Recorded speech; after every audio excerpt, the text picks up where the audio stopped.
Shalom, selamat pagi Bapak Ibu Guru, selamat pagi siswa-siswi SD Kristen Sunodia. Pagi hari ini kita bersyukur diberikan kesempatan kembali oleh Tuhan untuk beribadah kepadanya. Terkhususnya hari ini Lause mengajak kita untuk memperingati kemerdekaan Republik Indonesia yang ke-75 tahun. Mari anak-anak kita menaikkan pujian, Yesus cinta semua anak. Mari kita nyanyikan pujian ini dengan penuh semangat. Dan kita juga sambil nyanyikan sambil bergoyang ya. Oke.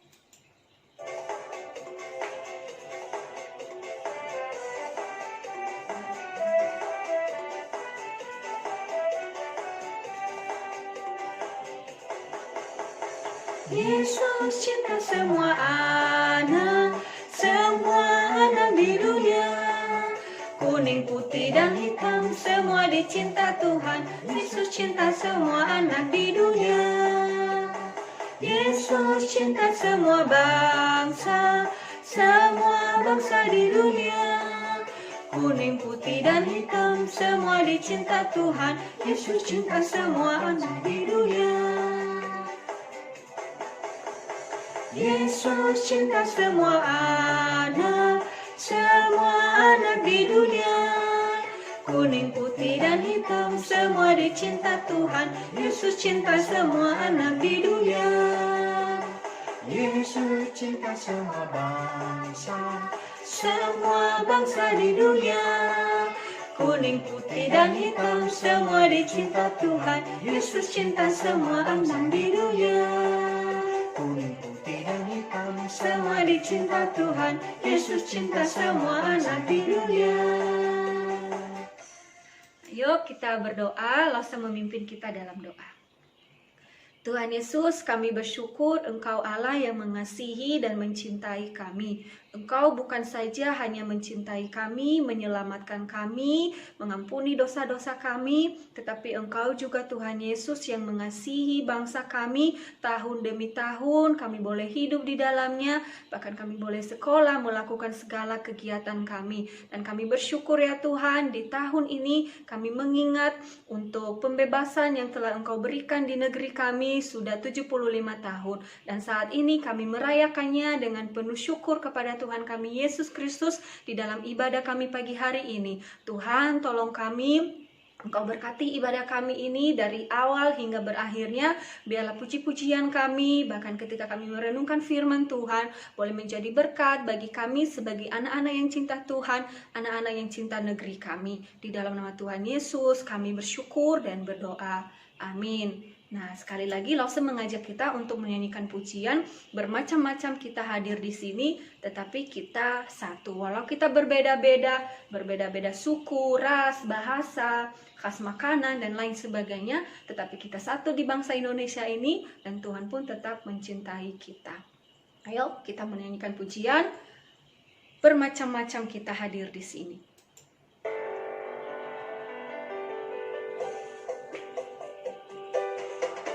Macam-macam kita hadir di sini, tetapi kita satu. Di dalam Tuhan tidak ada yang hitam, tidak ada yang putih. Kita semua bersaudara, kita semua karena percaya.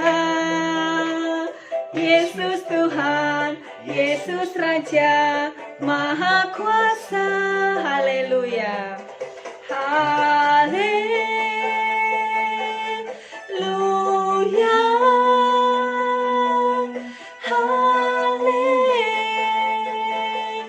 Haleluya. Haleluya. Haleluya.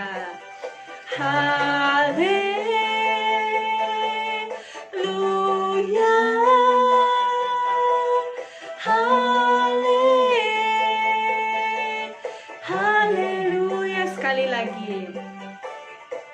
Bermacam-macam kita hadir di sini, tetapi kita satu. Di dalam Tuhan tidak ada yang hitam, di dalam Tuhan tidak ada yang hitam, tidak ada yang putih. Kita bersaudara di dalam Dia, kita bersaudara di dalam Dia. Karena percaya Yesus Tuhan, Yesus Tuhan, Yesus Raja, Maha Kuasa.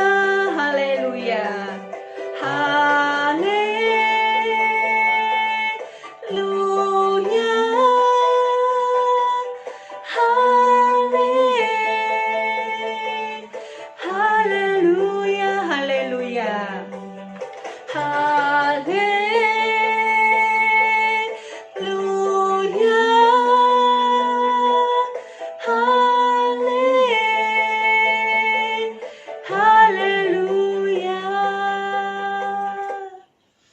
kita mendengarkan cerita firman Tuhan, Lause kembali mengajak kita untuk berdoa sebelum mendengarkan firman Tuhan.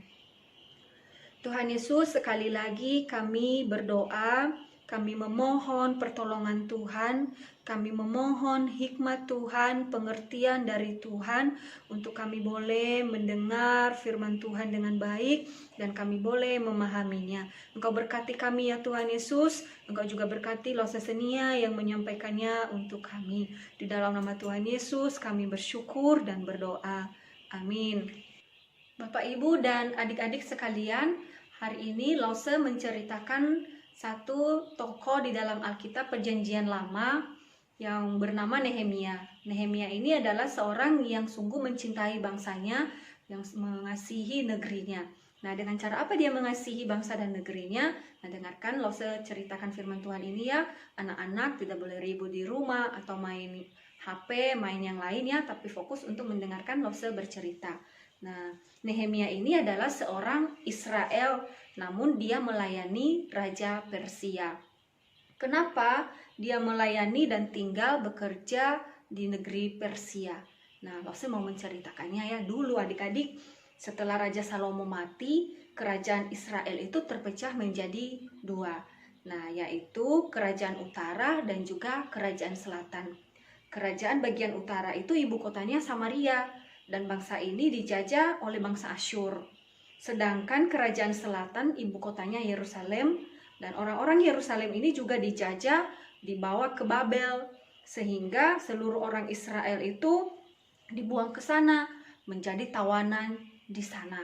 Mereka bekerja, mereka diperbudak, mereka pokoknya semuanya tidak boleh santai-santai di sana. Mereka harus bekerja keras di sana.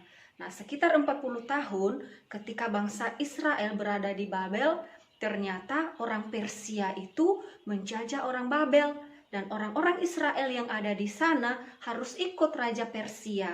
Nah, adik-adik, mereka ini pindah-pindah ya, dari Babel dibuang ke Persia.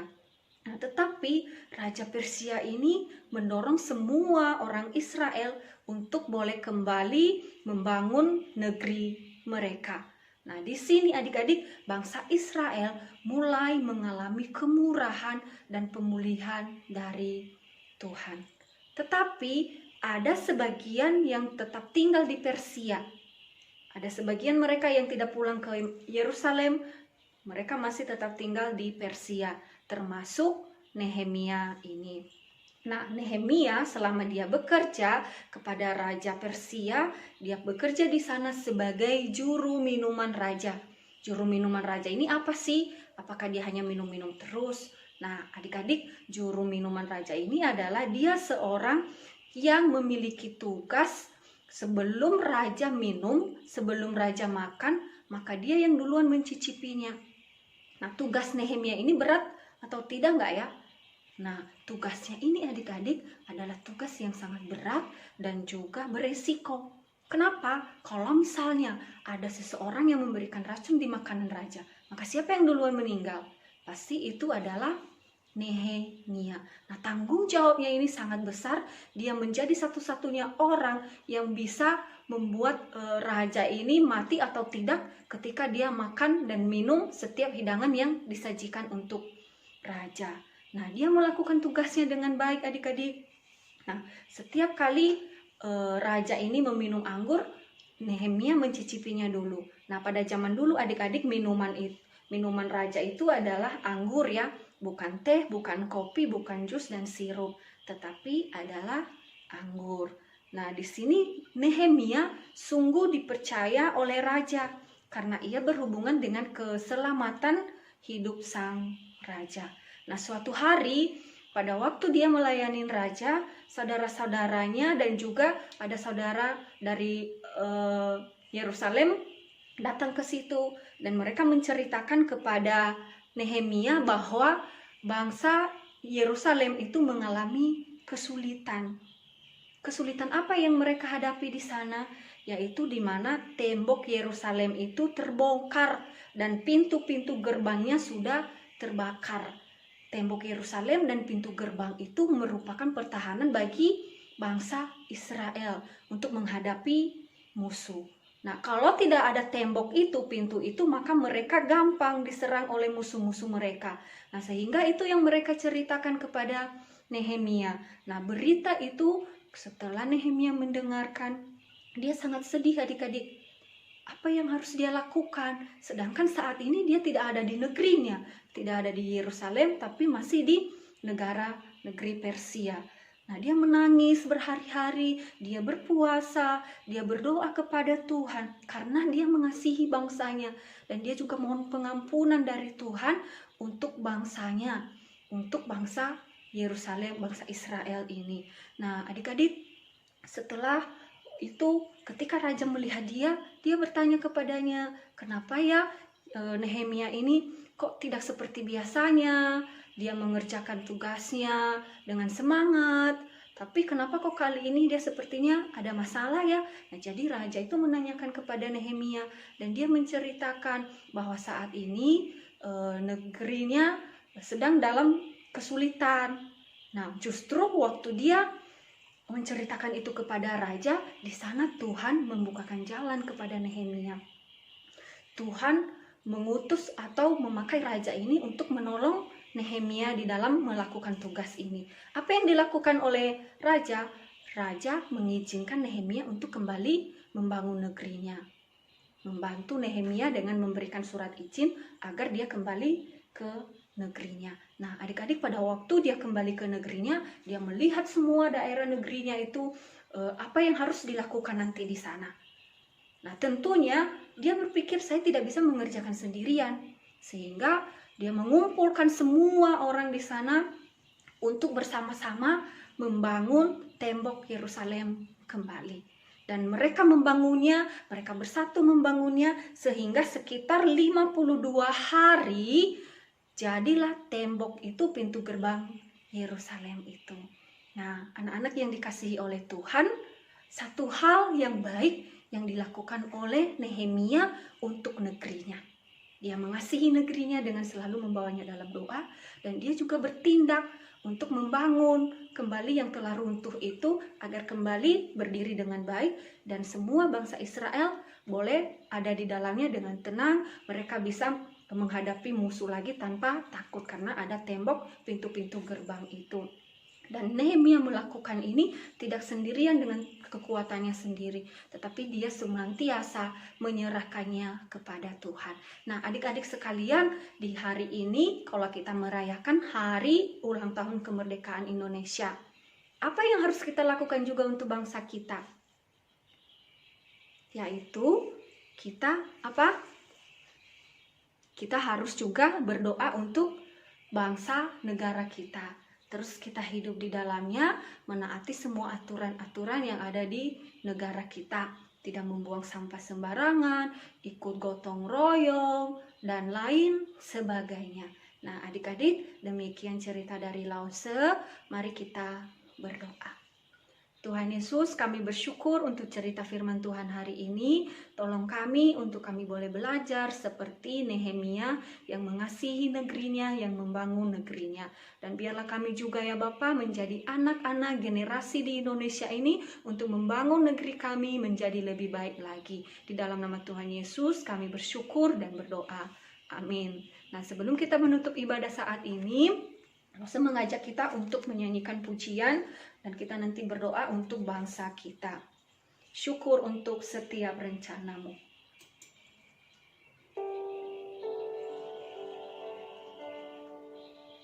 Syukur untuk setiap rencanamu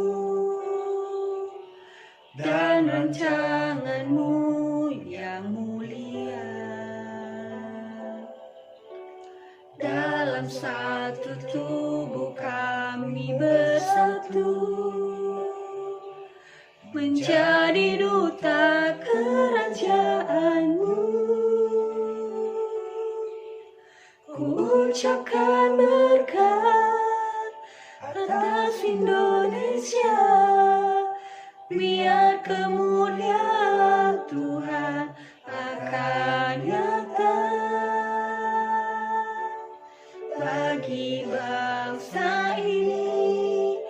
Kami kami berdiri dan membawa doa kami kepadamu. Sesuatu yang besar pasti terjadi dan mengubahkan negeri kami. Hanya nama-Mu Tuhan ditinggikan atas seluruh bumi. Bapak, Ibu, dan anak-anak sekalian, mari kita berdoa untuk bangsa kita saat ini. Mari kita berdoa. Kami mengucap syukur kepadamu ya Tuhan Yesus untuk pertolongan Tuhan, kekuatan yang telah Engkau berikan bagi kami dan terkhususnya untuk negara kami Indonesia. Tahun demi tahun Engkau pelihara negeri kami ya Tuhan Yesus. Kami boleh hidup di dalamnya, kami boleh berkarya di dalamnya, kami boleh bekerja, kami boleh bersekolah. Terima kasih ya Tuhan Yesus, dan saat ini kami terus menyerahkan ke dalam tangan Tuhan. Biarlah Engkau yang memberkati negara kami ini boleh menjadi negara yang lebih maju lagi ya Tuhan, bahkan menjadi negara yang saling toleransi, menerima satu dengan yang lain di dalam berbagai perbedaan. Dan saat ini ya Tuhan, kami menyerahkan ke dalam tangan Tuhan untuk kondisi negara kami yang masih mewabah virus corona. Kami menyerahkan ke dalam tangan Tuhan untuk pemerintahan kami ya Bapa yang menangani penyakit ini. Tuhan, biarlah Engkau yang tolong mereka, Engkau yang menyertai mereka ya Tuhan Yesus, bahkan untuk para dokter yang menangani virus corona ini ya Tuhan, dalam setiap pasien, berikan mereka ketahanan tubuh, berikan mereka keselamatan. Dan kami merindukan ya Tuhan Yesus, virus corona ini boleh cepat berlalu dari negara kami. Kami percaya Engkau Allah yang berkuasa, bukan saja hanya berkuasa di dalam negara kami, tetapi dalam setiap virus-virus yang ada pun Tuhan, Engkau Allah yang berkuasa di sana. Dan kami memohon di dalam kehendak Tuhan, biarlah mujizat-Mu terjadi dalam bangsa kami ya Tuhan, bahkan juga di dalam setiap usaha pemerintah untuk mencari solusi apa yang akan dikerjakan untuk virus ini boleh berlalu. Biarlah Engkau terus yang memberkati mereka. Terima kasih ya Tuhan, kami menyerahkan juga ke dalam tangan Tuhan untuk Bapak Ibu Guru, untuk seluruh siswa-siswi sepanjang hari ini. Tuhan juga yang menyertai mereka di dalam proses belajar mengajar. Terima kasih ya Tuhan Yesus, inilah doa kami yang kami naikkan di dalam nama Tuhan kami Yesus Kristus. Kami sudah berdoa. Amin. Ibadah kita hari ini selesai. Silakan bersaat teduh. Tuhan Yesus memberkati. Sampai ketemu minggu depan lagi di dalam ibadah selanjutnya.